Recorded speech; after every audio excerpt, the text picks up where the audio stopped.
Hello साथीहरू, good morning and नमस्ते सम्पूर्ण साथीभाइहरूमा।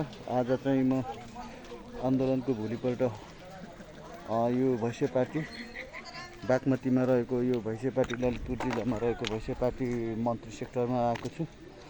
अनि हिजो आन्दोलनमा भएका दृश्यहरू पनि म हालेको छु होइन। अनि आज तपाईँहरूले देख्नुहुनेछ आन्दोलनको भोलिपल्ट चाहिँ यहाँको नजारा कस्तो छ। सन्नाटा छाइराखेको अवस्था तपाईँहरू समक्ष म राख्न चाहेँ। अनि वरपर सबैहरू तपाईँहरू देख्न सक्नुहुनेछ, घरहरू चाहिँ जलेर भस्त।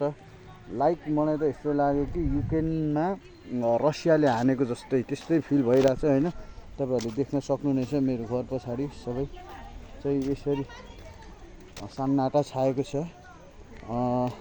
दुःखद खबर तपाईँहरूलाई यो चाहिँ भैँसेपाटीमा रहेका जुन 80वटा प्रदेशका मन्त्रीहरू बस्ने सेक्टरहरू घरहरू बनाइएको थियो, ती सबै चाहिँ जलेर ध्वस्त भएका छन्। तपाईँहरूले देख्न सक्नुहुनेछ मेरो वरिपरि सबै।